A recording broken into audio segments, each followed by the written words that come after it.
আমি চাই আমার জীবনে সাইফুলের মতো কোনো ২ নম্বর লোক আমার লাইফে না আসুক, বা আমার জীবনে না আসুক, বা আমার জীবনের সাথে না জড়াক।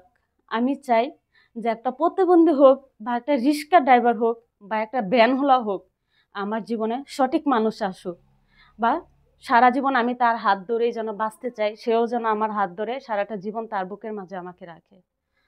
সে আমাকে কষ্ট দেখ, মারধর করুক, তাতেও আমার কোনো দুঃখ নেই, কিন্তু দিন শেষে রাত সে যাতে আমাকে কাছে টেনে নেয়। আমার মতো ফরিদার মতো আপনারা কি এই ভুল কইরেন না। অন্ধের মতো কাউকে বিশ্বাস কইরেন না। অন্ধের মতো নিজের যৌবন দিয়া, যাপন দিয়ে কাউরে ভালোবাসবেন না। ভালোবাসতে হইলে দূর থেকে আবেগ দিয়েই ভালোবাসেন, কোন দিক মন থেকে কাউকে ভালোবাসেন না। তাহলে আমার মতো ফরিদার এই অবস্থা হবে। আচ্ছা, সবাই কি এমন? সব পুরুষ কি এমন? আপনার মনে হয়? আমার পৃথিবীতে কি মনে ভালো হয় যে মন্দ নেই? না, আমার মনে হয় সব ছেলেরা একই। কারণ এই সাইফুল একজন মাদ্রাসার ছেলে হইয়া কোরআন শরীফের উপরে সে হাত রেখে কথা দিছিল যে ফরিদা, তোমারে ছাড়া আমার লাইফে আমি কাউরেই আনবো না, তোমাকে ছাড়া আমি কাউকে বিয়ে করব না।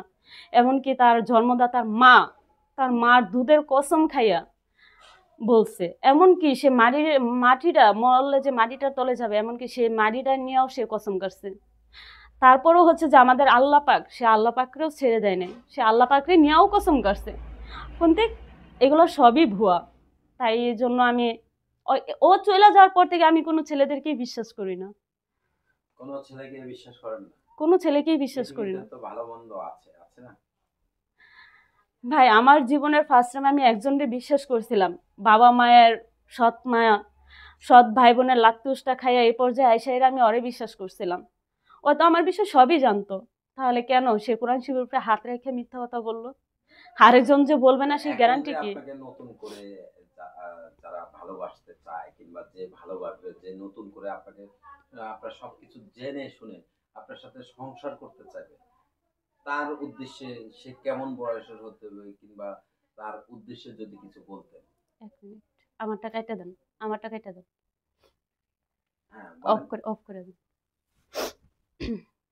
সে যেরকমই বয়স্ক হোক, আমার তাতে কোনো মানে কোনো দুঃখ নাই, কোনো আপত্তি নেই। 40 হোক, 50 হোক, 60 হোক, 70 হোক, হুম। আমার কোনো দুঃখ নাই। দরকার পড়লে সে যদি বিছানাও পড়ে থাকে, এমনকি প্রতিবন্ধীও হয়, আমার তাতেও কোনো দুঃখ নেই। শুধু আমি চাই সে আমাকে মন থেকে ভালোবাসুক, আমাকে সুখে শান্তিতে রাখুক। মানে এত বয়স্ক, যেমন মানুষের তো একটা চাহিদা থাকে, যে কোনো মেয়ে মানুষের, তাই না? তো আপনার সেই চাহিদাটা পূরণ কি হবে এত বয়স্ক লোকের কাছে দিয়ে বসে আপনি? এত বয়স্ক, যেমন মানুষের তো একটা চাহিদা থাকে, যে কোনো মেয়ে মানুষের, তাই না? তো আপনার সেই চাহিদাটা পূরণ কি হবে এত বয়স্ক লোকের কাছে দিয়ে বসে আপনি?